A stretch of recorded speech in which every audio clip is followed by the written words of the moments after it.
네, 우리 오늘 살펴볼 하나님의 말씀은 요한복음 5장 24절입니다. 요한복음 5장 24절.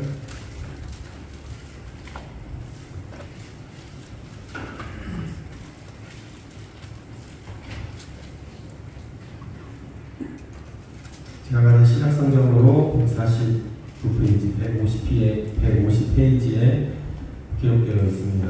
요한복음 5장 24절 말씀.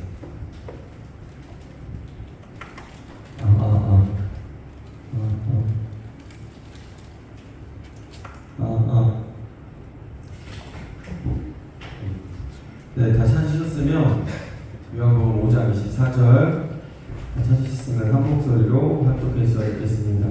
시작. 내가 진실로 진실로 너희에게 이르노니 내 말을 듣고 또 나 보내신 이를 믿는 자는 영생을 얻었고 심판에 이르지 아니하나니 사망에서 생명으로 옮겨느니라. 아멘. 기도하겠습니다. 하나님 아버지, 오늘은 구원의 확신에 관한 교리를 함께 나누고자 합니다. 성령께서 인도하여 주시옵소서.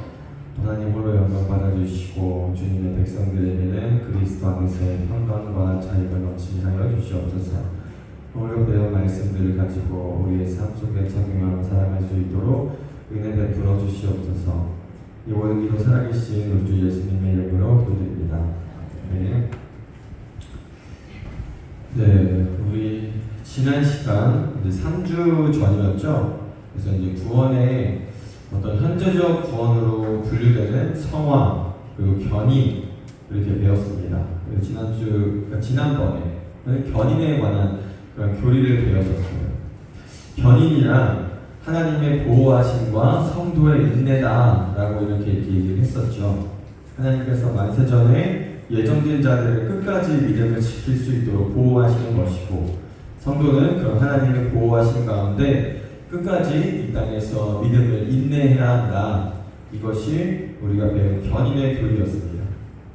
현재적 구원으로 분류되는 성화, 견인, 그리고 오늘 함께 배울 확신은 하나님과 성도의 어떤 상호 반대적인 그런 필요가 우리에게 있다고 했습니다.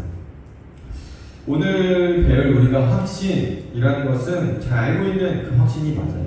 나는 구원의 확신이 있는가 할 때 이런 확신이죠. 오늘날 적지 않은 어떤 교회를 다니고 있는 사람들이 구원의 확신을 갖고 살아가지 못하는 가운데 있습니다.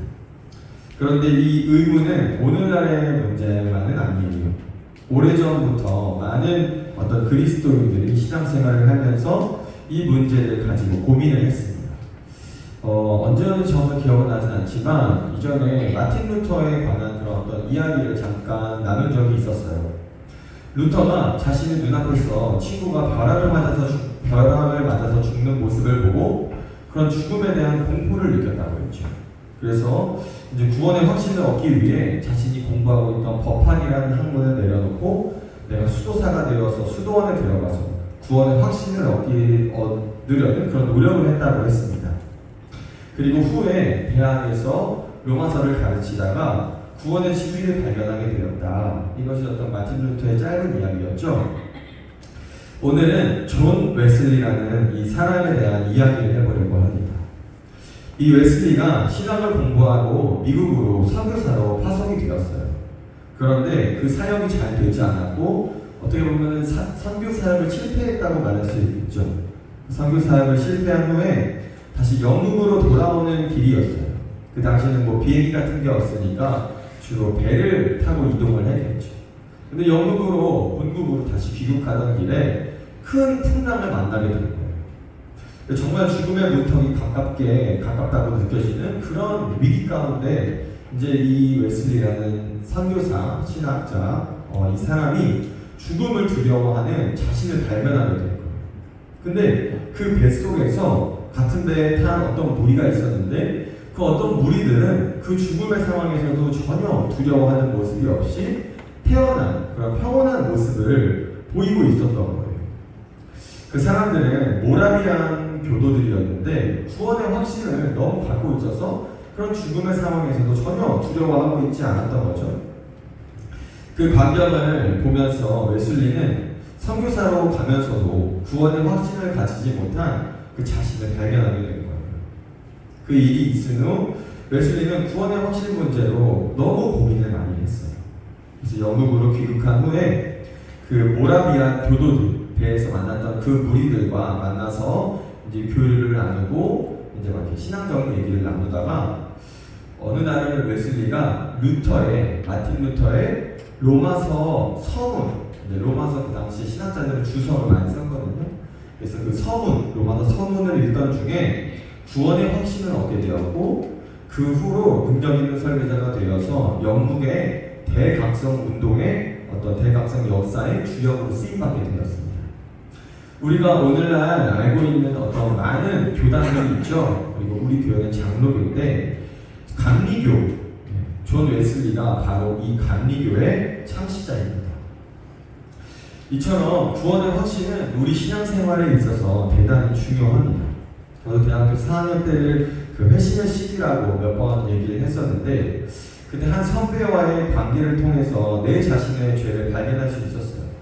그 선배가 공부도 잘하고 제가 볼 때는 굉장히 지혜롭다고 생각했는데, 무엇보다도 제가 그 선배의 말에 유독 귀를 기울일 수 있었던 가장 큰 이유가 뭘까? 이게 훗날 좀 돌아보면서 생각했는데 바로 그 선배가 가지고 있던 확신이었어요. 당시 하나님을 만나는 문제, 또 구원의 문제 등 어떤 것에도 제대로 된 확신을 가지지 못했던 제게 그렇게 확신에 찬 모습을 보였던 그 선배가 그토록 크게 보였던 거예요.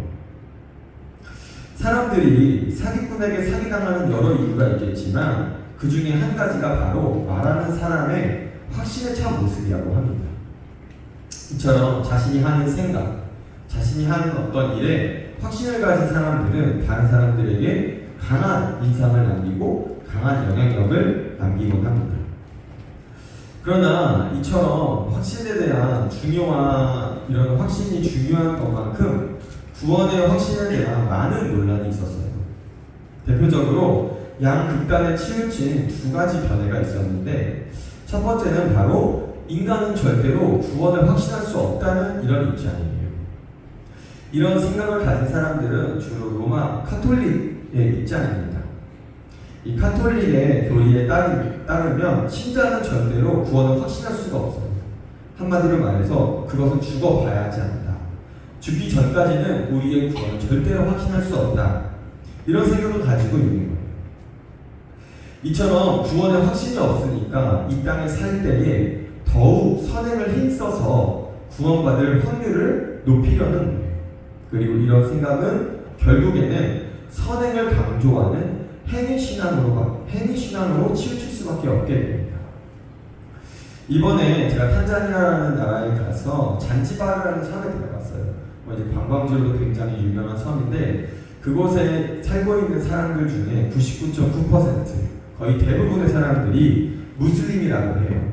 근데 그들이 구원을 얻기 위해서 어떤 행동을 하냐? 그것은 자기가 지은 죄를 돈을 주고 지불을 하는 거예요. 내가 그동안 당신이 이만큼의 죄를 지었으면 이 정도의 돈을 내면 그동안 지었던 죄를 살 수 있습니다. 예전에 마틴 루터가 종교개혁을 일으켰던 그 주된 원인 중에 하나도 바로 이 교리 때문이었어요. 면죄부. 여러분이 돈을 내면 여러분이 그동안 지었던 죄를 모두 없애주겠습니다. 이처럼 가톨릭과 이런 무슬림 안에 있는 이 종교 행위는 결국에 인간의 노력이 구원에 영향을 미친다는 이야기입니다. 이처럼 인간은 절대로 구원의 확신을 가질 수 없다는 입장이 바로 이 첫 번째 극단적인 모습이에요. 그럼 반대로 두 번째 극단적인 사람들은 구원을 확신하지 못하는 사람은 절대로 구원받은 사람이 아니다, 이렇게 얘기하는 사람들이에요. 종교개혁 당시에도 이런 극단적인 사람들이 있었어요. 구원의 확신도 없는데 어떻게 구원받았다고 말할 수 있습니까? 이렇게 얘기를 하는 거죠. 요즘도 이런 주장을 하는 사람들이 적지 않습니다. 이런 사람들은 확실하게 자신의 회심을 증명한 사람만 참된 신자다, 이렇게 말하는 거예요. 하지만 성경은 그렇게 말하고 있지 않아요.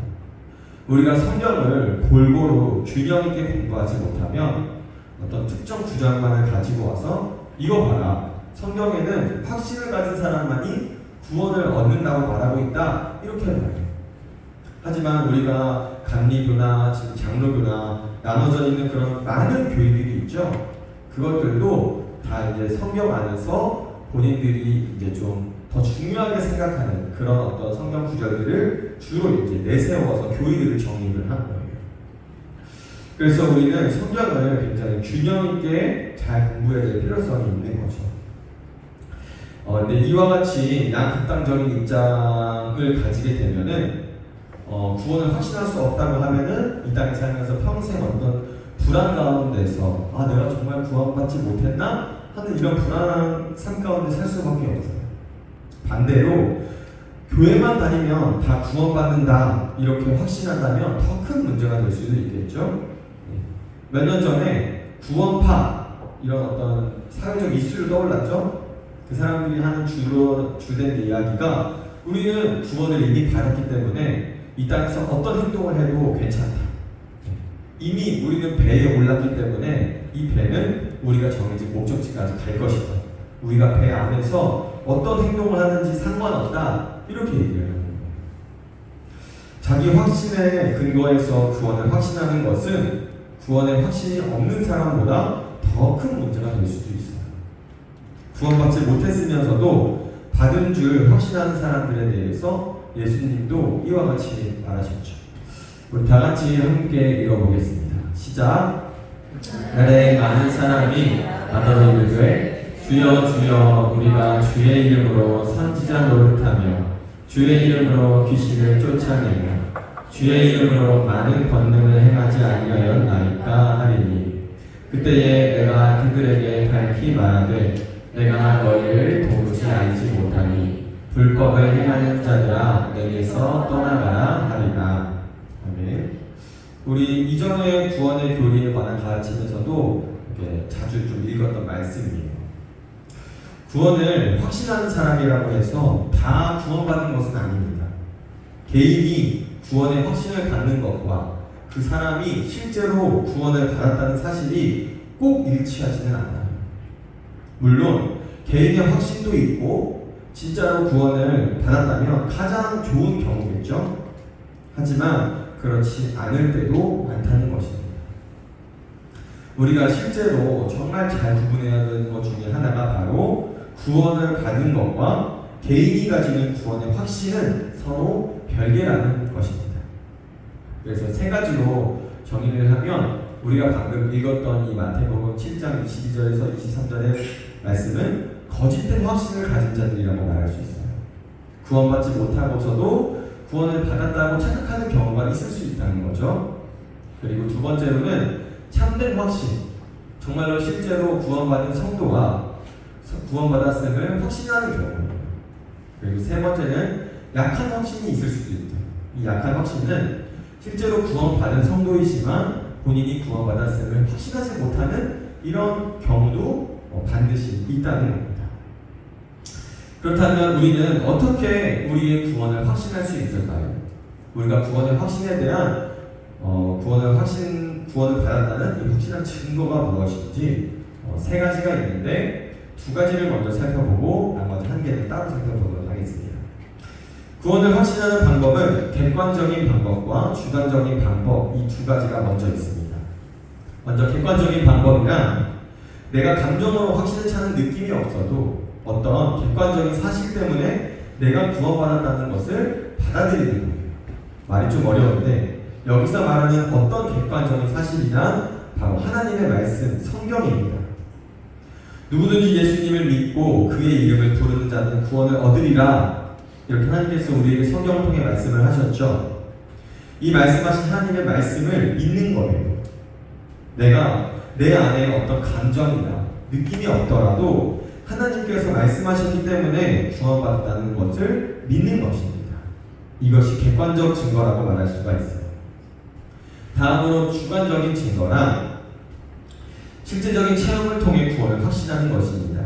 여기에 개인이 느끼는 구원의 확신 같은 감정이나 그런 느낌도 포함되는 것입니다. 마틴 로이드 존스라는 이런 목사님이 계세요. 한 번은 이 나이 많은 이 교인을 이 목사님이 방문한 적이 있었습니다. 그분은 구원의 확신이 없어서 굉장히 불안한 상태 가운데 있었어요. 그래서 로이드 존스 목사님이 그 성도에게 물었어요. 성도님, 왜 그렇게 불안해 하십니까? 그러자 그분이 이렇게 대답했다는 거예요. 나는 지금까지 내가 다른 사람들에게 전했던 이 성경의 진리, 복음의 진리를 확신합니다. 이 복음이 진리라는 것을 확실하게 믿지만 지금 내게 기쁨이 되지는 못합니다. 라고 대답했다는 거예요.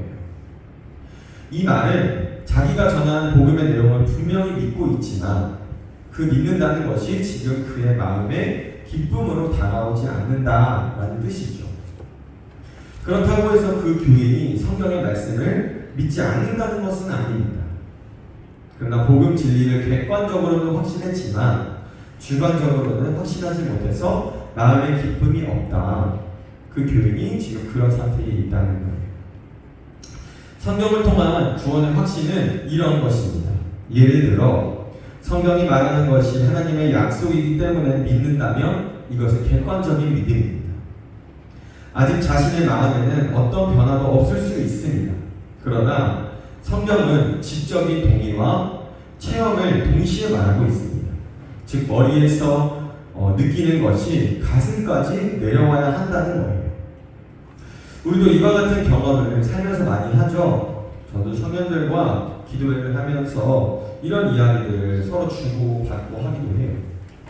우리가 어떻게 행동해야 하는지 머리로는 그것이 하나님의 말씀이고 그것이 진리라는 것을 알지만 그것을 실제로 내 삶에 적용하고 내가 그 말씀을 이렇게 느끼기까지가 너무 힘들다. 이처럼 구원의 확신에 관해서도 마찬가지입니다. 우리가 머리로 아는 것과 그것을 피부로 느끼며 깨닫는 것의 차이는 정말로 큽니다. 객관적인 구원의 확신은 이러한 우리 안에 주관적인 확신과 손을 잡을 때 온전한 확신이 되는 것입니다. 우리가 구원의 확신을 살필 때 성경에서뿐만 아니라 내 삶과 내 마음 속에서 무슨 일이 일어났는지를 확인해 보아야 합니다. 그래서 사도 요한은 이에 대해서 자신을 세 가지로 점검하라고 말하고 있습니다. 첫 번째는 믿음이 있는가, 두 번째는 형제를 사랑하는가, 또 세 번째는 하나님의 말씀이 이 성경, 계명에 순종하는가. 믿음, 사랑, 순종에 따라서 진짜와 가짜를 구별하라는 것입니다. 예수님을 믿고 나면 자연스럽게 우리 안에 성령의 열매를 맺히게 됩니다. 이런 열매를 보고 구원을 확신하는 것이 바로 주관적인 확신입니다. 이런 확신이 없다면 우리의 믿음은 지금 대단히 위험한 상황 가운데 놓여 있다고 말할 수 있습니다. 또 한 번은 이 마틴 로이드 존스 목사님이 강단에서 설교의 자리에서 회심에 관한 설교를 하셨어요. 그리고 설교가 끝나고 예배가 끝나고 한 분이 설교를 들었던 한 사람이 목사님에게 와서 이렇게 말했다고 해요. 오늘 목사님의 설교를 듣고 드디어 제가 확실하게 회심을 했습니다. 이 말을 들은 마틴 로이드 존스 목사님이 어떻게 대답했을까요? 보통의 어떤 목사님이라면 형제님을 통해 하늘문이 열렸습니다. 축하합니다. 이렇게 대답할 수도 있었겠죠?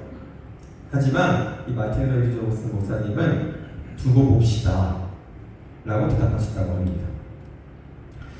단지 입술의 고백으로만 구원을 확인하는 것이 아니라 그 사람의 삶으로까지 확인해야 하기 때문에 쉽사리 인정해주지 않았던 것입니다. 주관적인 구원의 확신에 필요한 증거에는 겉으로 변한 행동만이 아니라 마음속으로 어떤 생각을 하는지도 살펴보아야 합니다. 저도 제 주변에서 한 사람이 자주 하는 말이 있어요. 나 이제 진짜 변했어. 예전에 그 모습은 없어. 그 사람에게 꽤 자주 듣는 말인데 사실 제가 볼 때는 예전이나 지금이나 똑같거든요. 진짜 회심했다고 한다면 자신이 새 사람이 되었다는 확신과 함께 주변 사람들의 증언도 함께 있어야 정확합니다. 성령의 열매가 맺혔는지는 자신의 확신과 함께 주변 사람들의 증언도 함께 있어야 합니다. 단지 행동 몇 개가 바뀌는 것은 여러 환경에 따라 그렇게 될 수가 있어요. 우리가 나이가 들면서 자연스럽게 변하는 행동과 생각들이 있죠. 또 어떤 특정 환경에 놓였기 때문에 변하는 행동과 행동과 말도 있습니다. 예전에 TV에서 이 백종원 아저씨가 방송에서 어떤 이런 말을 한 적이 있어요. 자기도 방송을 하고 카메라가 있으니까 말과 행동을 조심스럽게 했는데 이제는 그런 말과 행동이 습관이 되었다. 그렇게 행동이 변할 수도 있겠죠? 성경에서 말하는 회심한 사람의 변화는 그런 겉모습의 변화가 아니라 마음으로부터 변화하는 것입니다. 마음에서부터 변하기 때문에 행동의 변화가 자연스럽게 따라오는 것을 말하는 거예요. 심령이 가난한가, 애통해 하는가, 온유한가, 의에 줄이고 목말라 하는가. 예수님을 믿는다고 하면서 마음에 하나님에 대한 갈망이 전혀 없다면 그는 자기의 구원을 재검토해야 됩니다. 왜냐하면 구원받은 신자의 마음에는 팔복의 마음, 또 성령의 9가지의 열매의 변화가 생기기 때문입니다. 이런 객관적인 확신과 주관적인 확신, 그리고 이 외에도 또 한 가지 더 중요한 확신이 하나 더 있습니다. 바로 성령께서 직접 주시는 확신입니다. 어떻게 해도 부인할 수 없을 정도로 강력하게 성령께서 우리의 마음에 구원의 확신을 주시는 거예요. 우리 앞에 나와 있는 성경 구절 함께 읽어보겠습니다. 시작.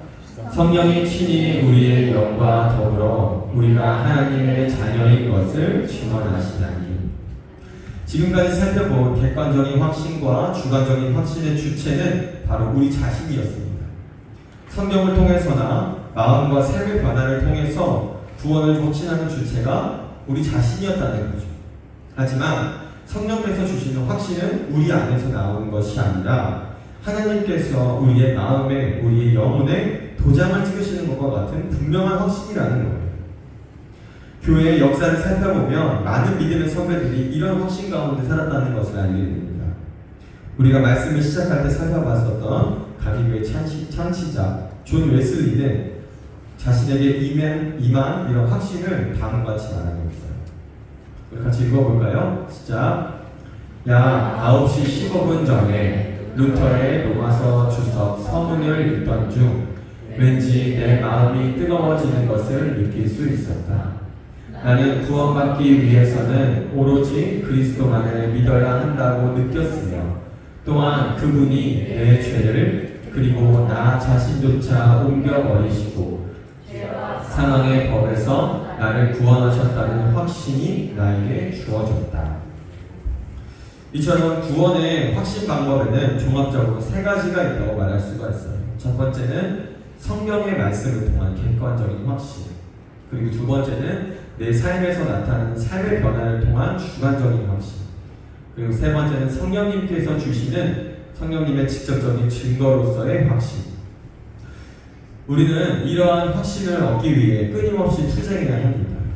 우리 장로교회에서 신앙고백으로 믿고 있는 웨스트민스터 신앙고백에는 이렇게 적혀 있어요. 같이 읽어보겠습니다. 시작. 참된 신자도 구원의 확신을 얻을 때까지 많은 고난과 투쟁을 거치며 오래 기다려야 한다. 마틴 루터, 존 웨슬리, 또 그리고 조지 휘필드 등 많은 신앙의 선배들은 이 확신을 얻기까지 수많은 기도의 시간과 애통하는 눈물이 있었습니다. 그 이후에 놀라운 확신을 얻을 수 있었던 것입니다. 구원의 확신은 막연히 기다린다고 얻을 수 있는 것이 아닙니다.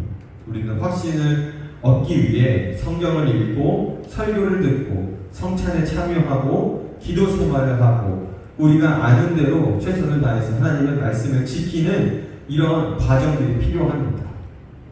이런 과정들을 통해서 확신을 추구해야 합니다. 마치 어느 날 하나님이 내가 확신을 얻기 원하시는 날이 되면 나에게도 그런 마음을 주시겠지 라는 생각은 틀린 생각입니다. 현재적 구원으로 분류되는 확신입니다. 현재적 구원은 하나님의 일과 우리의 노력이 병행해야 한다고 했습니다. 마지막으로 구원의 확신을 얻은 유익에 대해서 웨스트민스터 신앙고백에 기록된 글을 함께 읽고 마치도록 하겠습니다. 시작. 구원의 확신으로 말미암아 그 성령 안에서 마음이 화평과 기쁨으로 또한 하나님께 대한 감사와 사랑으로 충만케 되고 능력 안에서 즐거움으로 순종의 의무를 다하게 되어 이 구원의 확신이 마땅한 열매를 맺어 사람을 방황하게 하는 데에서 멀리 떠나게 해준다. 아멘. 우리가 참된 교리 위에서 정말 방황하는 삶을 모두 내던지고 올바른 방향을 향해 달려가는 우리 성도님들 모두가 되기를 진심으로 소망하고 기도합니다. 기도하겠습니다.